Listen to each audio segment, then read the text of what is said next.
Hello friends, welcome to my channel. इस video में हम डैक्स में जो इटरेटर फंक्शंस है जैसे समेक्स हो गया, मीनेक्स हो गया, मैक्सेक्स हो गया, एवरेजेक्स हो गया, इनके बारे में सीखेंगे। तो अंत तक इस वीडियो को ज़रूर देखिए। तो चलिए शुरू करते हैं। इस वीडियो में हम डैक्स में जो समेक्स फंक्शन है उसके बारे में सीखेंगे। तो चलिए देखते हैं। तो मेरे पास सेल्स डेटा, ये एक डमी डेटा है। मैं इसका लिंक डिस्क्रिप्शन में दे देता हूँ, आप वहाँ से डाउनलोड कर सकते हो। तो अब यहाँ पे मेरे पास दो कॉलम है, यूनिट सोल्ड और यूनिट प्राइस। अब इन दोनों का मल्टीप्लिकेशन करके मुझे टोटल रेवेन्यू कैलकुलेट करना है। तो उसके लिए मैं यहाँ पे क्या करूँगा, न्यू मेजर, और यहाँ पे मैं मेजर का नाम देता हूँ टोटल रेवेन्यू। और यहाँ पे सम, ये जो फंक्शन है पहले उसको ट्राई करते हैं। तो यहां पे मैं बोलूंगा sum first unit sold into unit price bracket complete. जैसे ही मैं यहां पे मल्टीप्लाई करने की कोशिश करता हूं, यानी एक्सप्रेशन लिखने की कोशिश करता हूं, तो मुझे एरर आएगा। क्यों? क्योंकि सम जो फंक्शन है वो एक से ज्यादा आर्ग्यूमेंट नहीं ले सकता। अगर आपको जस्ट उस पर्टिकुलर कॉलम को अगर सम करना है तो उसके लिए आप सम यूज कर सकते हो, लेकिन मुझे यहाँ पे मल्टीप्लाई करना है और बाद में सम करना है, तो उसके लिए मैं यहाँ पे सम को यूज नहीं कर सकता। तो मुझे क्या करना पड़ेगा, यहाँ पे यूज करना पड़ेगा सम एक्स। तो मैं यहाँ पे इसको डिलीट करता हूं और यहाँ पे मैं लिखूंगा सम एक्स। सम एक्स। अब ये जो समेक्स है ये दो आर्ग्यूमेंट लेता है, एक है टेबल, दूसरा है एक्सप्रेशन। तो यहां पे मेरा जो टेबल नेम है वो है सेल्स, तो मैं यहां पे लिखता हूं सेल्स, और यहां पे मैं लिखूंगा एक्सप्रेशन। तो मुझे यहां पे यूनिट सोल्ड और यूनिट प्राइस इन दोनों का मल्टीप्लीकेशन करना है। तो मैं यहां पे लिखूंगा unit sold into unit price bracket complete और एंटर। अब यहां पे मुझे देखना है कि मेरा रेवेन्यू कैलकुलेट हुआ है कि नहीं हुआ है। तो मैं यहां पे कार्ड में इसको ड्रैग एंड ड्रॉप करूंगा। तो देखिए हमारा टोटल रेवेन्यू कैलकुलेट हो चुका है। अब मान लीजिए मुझे टोटल रेवेन्यू कैलकुलेट नहीं करना है, तो मेरे पास यहां पे डेटा में कैटेगरी है, उसमें से मुझे जस्ट इलेक्ट्रॉनिक्स कैटेगरी में कितना रेवेन्यू आया है वो देखना है। तो उसके लिए मैं यहां पे क्या करूंगा, तो मैं यहां पे फिर से क्रिएट करूंगा नया मेजर, न्यू मेजर। अब इसको मैं नाम दूंगा इलेक्ट्रॉनिक्स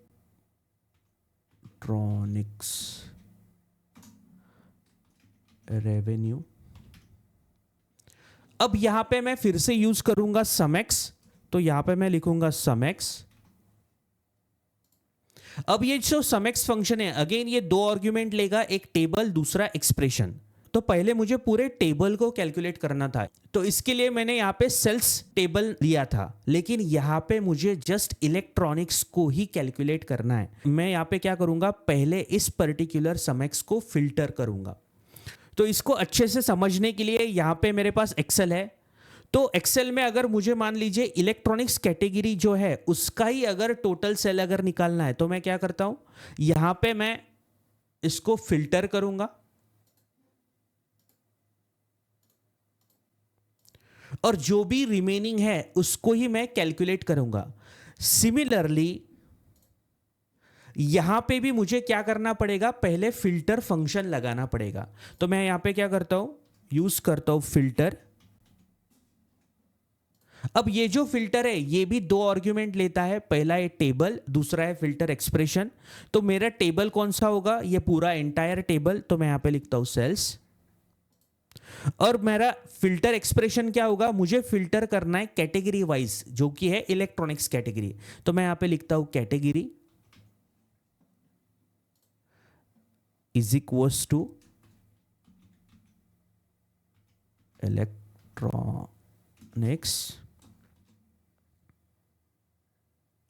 ब्रैकेट कंप्लीट।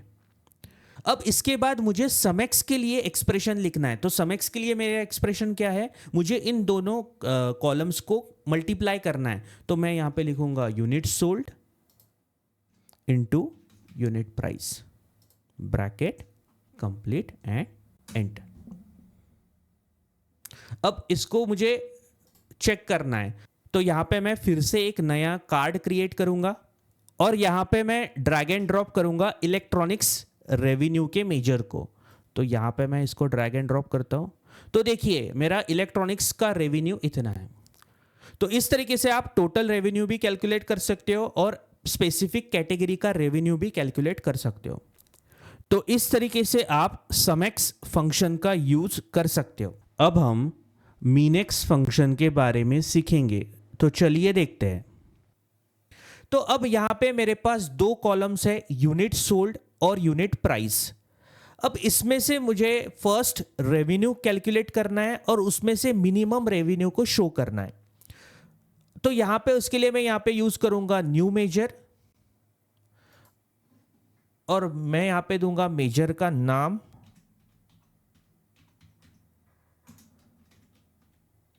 रेवेन्यू। अब इसको पहले नॉर्मल मिनिमम फंक्शन से कैलकुलेट करके देखते हैं। तो यहां पे मैं यूज करूंगा नॉर्मल मिनिमम फंक्शन और unit sold into unit price. जैसे ही मैं यहां पे यूनिट सोल्ड को यूनिट प्राइस से मल्टीप्लाई करने की कोशिश करता हूं, तो देखो यहां पे एरर आ गया, तो ये मुझे एरर देगा। क्यों? क्योंकि मीन जो फंक्शन होता है वो एक से ज्यादा आर्ग्यूमेंट नहीं ले सकता। तो यहां पे आइदर आपको यूनिट सोल्ड देना पड़ेगा या यूनिट प्राइस देना पड़ेगा, लेकिन आप मल्टीप्लाई यहां पे नहीं कर सकते हो। लेकिन मैं चाहता हूं कि मुझे पहले मल्टीप्लाई करना है और उसमें से मिनिमम अगर फाइंड आउट करना है, तो मुझे क्या करना पड़ेगा? तो यहां पे मुझे यूज करना पड़ेगा मीनएक्स। तो मैं उसे डिलीट करता हूं और यहां पे मैं लिखता हूं मीन एक्स। तो यहां पे मुझे पहले टेबल का नाम देना पड़ेगा, तो सेल्स कॉमा। अब मैं यहां पे इसको एक्सप्रेशन लिख सकता हूं, तो मेरा एक्सप्रेशन होगा unit sold into unit price bracket complete और एंटर। तो देखिए मेरा मिनिमम रेवेन्यू कैलकुलेट हो चुका है। अब मुझे इसको शो करना है, तो इसके लिए मैं यहां पे जाऊंगा रिपोर्ट व्यू और यहां पे कार्ड में मैं ड्रैग एंड ड्रॉप करूंगा मिनिमम रेवेन्यू को। तो देखिए यहां पे मिनिमम रेवेन्यू आ चुका है। तो इस तरीके से आप मिनिमम रेवेन्यू कैलकुलेट कर सकते हो। मान लीजिए अब मुझे मिनिमम रेवेन्यू कैलकुलेट नहीं करना है, तो मेरे पास डेटा में यहां पे कैटेगरीज है, तो उसमें से मुझे जो इलेक्ट्रॉनिक्स कैटेगरी है उसमें मेरा मिनिमम रेवेन्यू कितना है वो मुझे फाइंड आउट करना है। तो उसके लिए मैं यहां पे क्या करूंगा, मैं फिर से जाऊंगा न्यू मेजर और यहां पे मैं मेजर का नाम दूंगा मिनिमम इलेक्ट्रॉनिक्स रेवेन्यू। अब यहां पे मैं फिर से लिखूंगा मीनेक्स। अब यहां पे मुझे मिनिमम रेवेन्यू को कैलकुलेट करना है, लेकिन पूरे टेबल के रेवेन्यू को कैलकुलेट नहीं करना है, जस्ट इलेक्ट्रॉनिक्स कैटेगरी के मिनिमम रेवेन्यू को कैलकुलेट करना है। तो इसके लिए मुझे क्या करना पड़ेगा, पहले यहां पे लगाना पड़ेगा फिल्टर। तो यहां पे हम लिखेंगे फिल्टर। फिल्टर फंक्शन क्या करता है, पूरे टेबल को आपको फिल्टर करके देगा आपके कैटेगरी के अकॉर्डिंग। तो यहां पे फिल्टर में हमें दो आर्गुमेंट पास करने पड़ते हैं, एक है टेबल, दूसरा है फिल्टर एक्सप्रेशन। तो यहां पे मेरा जो टेबल है वो है सेल्स टेबल, तो उसको मैं सिलेक्ट करता हूं। और मेरा जो फिल्टर एक्सप्रेशन है, मुझे इस पर्टिकुलर टेबल को फिल्टर करना है इलेक्ट्रॉनिक्स के लिए। तो मैं यहां पे लिखूंगा category, category is equals to electronics.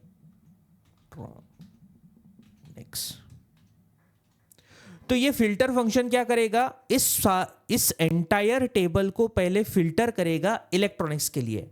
तो इसके बाद मुझे यहां पे रेवेन्यू कैलकुलेट करना है। तो यहां पे मैं कैलकुलेट करूंगा unit sold into unit price.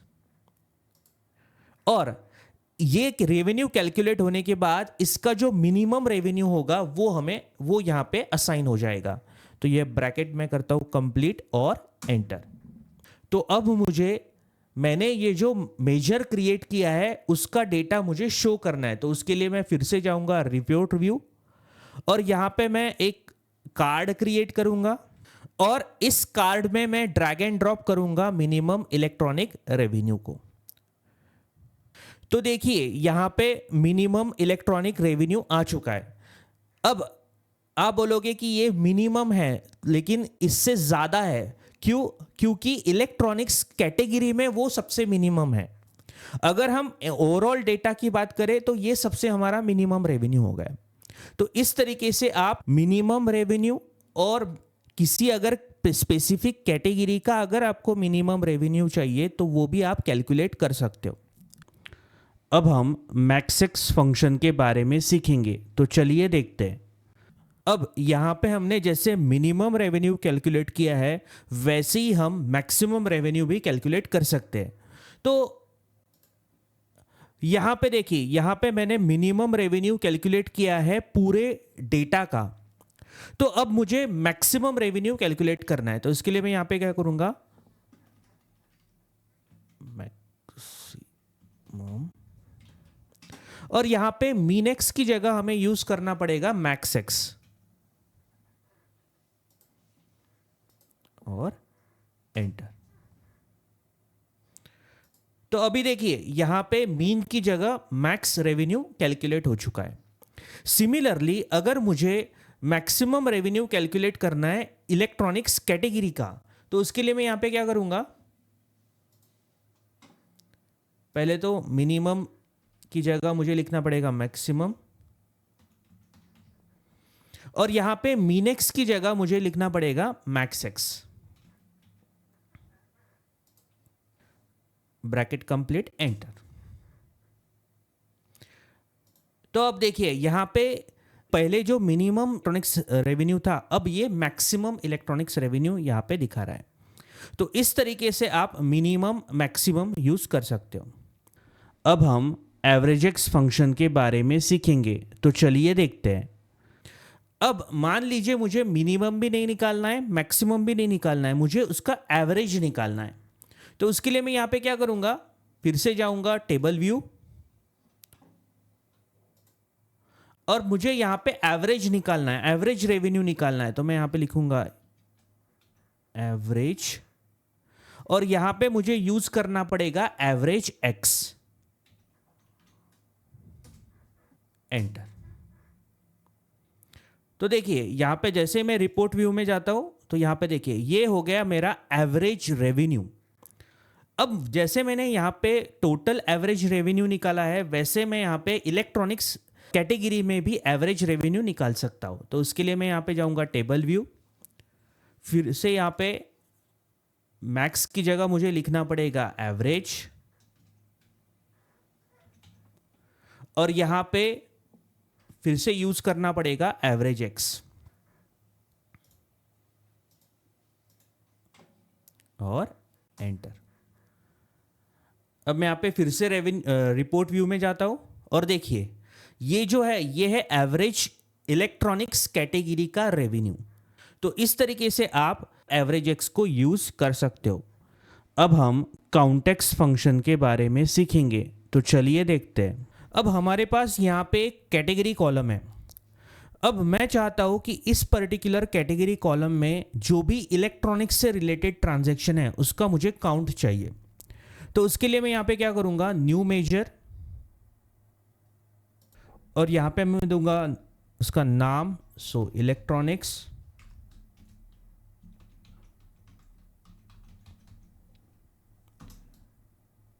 Count, और यहां पे पहले हम नॉर्मल काउंट फंक्शन से उसको करने की कोशिश करते हैं। तो मैं यहां पे लिखूंगा पहले नॉर्मल काउंट फंक्शन। अब ये जो नॉर्मल काउंट फंक्शन है ये एक आर्गुमेंट लेता है, तो मैं यहां पे इसको दूंगा कैटेगरी, और लेकिन मुझे पूरे कैटेगरी नहीं चाहिए, मुझे जस्ट इलेक्ट्रॉनिक्स कैटेगरी के लिए चाहिए। तो मैं यहां पे लिखूंगा is equals to electronics, bracket complete, and enter. तो जैसे ही मैं यहाँ पे एंटर करता हूँ तो देखिए यहाँ पे एरर आ गया। क्यों? क्योंकि मैं यहाँ पे कॉलम का नाम दे सकता हूँ लेकिन ये इज इक्वल्स टू नहीं लिख सकता। अगर मैंने यहाँ पे जस्ट कैटेगरी लिखा और एंटर किया तो ये रन होगा। लेकिन अगर मैं इसको यहाँ पे रिपोर्ट व्यू में ड्रैग एंड ड्रॉप करता हूँ तो देखिए ये काउंट देगा, लेकिन ये जो काउंट है ये पूरे रिपोर्ट का काउंट है, इलेक्ट्रॉनिक्स का काउंट नहीं है। तो इसके लिए मुझे यहाँ पे क्या करना पड़ेगा, तो मैं फिर से जाता हूँ टेबल व्यू, और यहाँ पे ये नॉर्मल काउंट फंक्शन से नहीं हो सकता है, तो इसके लिए मुझे यहाँ पे यूज करना पड़ेगा काउंटेक्स फंक्शन। सो यहाँ पे मैं यूज करूंगा काउंटेक्स फंक्शन। हमें काउंटेक्स फंक्शन क्यों यूज करना है? क्योंकि यहाँ पे मैं फिल्टर लगा सकता हूँ काउंटेक्स में। तो यहाँ पे मैं फिल्टर लगाऊंगा, फिल्टर। पहले मुझे देना पड़ेगा सेल्स कॉमा फिल्टर फंक्शन। तो मुझे इसको फिल्टर करना है इलेक्ट्रॉनिक्स कैटेगरी के अकॉर्डिंग, तो मैं यहां पे लिखता हूं कैटेगरी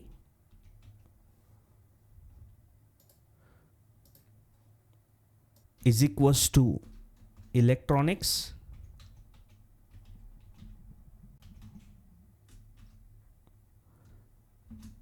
अब उसके बाद मुझे यहां पे काउंट चाहिए, तो इसके लिए मैं यहां पे कोई भी कॉलम को यूज कर सकता हूं। तो यहां पे मैं यूज करूंगा ऑर्डर आईडी और ब्रैकेट कंप्लीट एंड एंटर। तो अब हम रिपोर्ट व्यू में जाएंगे। तो जैसे मैं रिपोर्ट व्यू को देखता हूं तो देखिए यहां पे प्रीवियसली यहां पे 15 था जो कि टोटल काउंट था, अब यहां पे 6 आ गया जो कि मेरा इलेक्ट्रॉनिक्स का काउंट है। अब मुझे हाई रेवेन्यू ट्रांजैक्शन का काउंट चाहिए, यानी जिसका भी रेवेन्यू, जिस भी ऑर्डर का रेवेन्यू ग्रेटर देन 3000 होगा उसी पर्टिकुलर ऑर्डर का मुझे काउंट चाहिए। तो उसके लिए मैं यहां पे क्या करूंगा, यहां पे जाऊंगा न्यू मेजर और मेजर का नाम हाई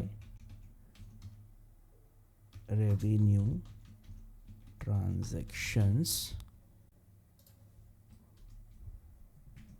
अब यहां पे मैं फिर से यूज करूंगा काउंटेक्स। अब इसको मुझे फिल्टर करना है, सो मैं यहां पे यूज करूंगा फिल्टर फंक्शन और टेबल का नाम so sales comma filter expression. So यहां पे मुझे डेटा को फिल्टर करना है, लेकिन कौन से डेटा को फिल्टर करना है, जिसका भी रेवेन्यू 3000 से ज्यादा है। तो पहले मुझे यहां पे इसको मल्टीप्लाई करना पड़ेगा यूनिट सोल्ड और यूनिट प्राइस को। तो मैं यहां पे मल्टीप्लाई करता हूं unit sold into unit price, और इसका रेवेन्यू मुझे देखना है 3000 से ज्यादा है क्या नहीं है। तो इसके लिए मैं यहां पे लिखता हूं ग्रेटर देन 3000। अगर ये ग्रेटर देन 3000 है तो यहां पे मुझे उसको काउंट करना है। तो फिर से मैं यहां पे कोई भी कॉलम का नाम लिख सकता हूं। तो यहां पे मैं लिखता हूं order ID and bracket complete और एंटर। अब हम रिपोर्ट व्यू में जाएंगे और यहां पे मैं फिर से एक कार्ड क्रिएट करता हूं और इस कार्ड में मैं ड्रैग एंड ड्रॉप करूंगा हाई रेवेन्यू ट्रांजैक्शन को। और देखिए मेरे पास ऐसे 10 ट्रांजैक्शन है जिसका रेवेन्यू 3000 से ज्यादा है। तो इस तरीके से आप काउंटेक्स को पावर बीआई में यूज कर सकते हो। अगर आपको ये वीडियो अच्छा लगा तो इसको लाइक, शेयर और सब्सक्राइब करना ना भूलिए। Thank you.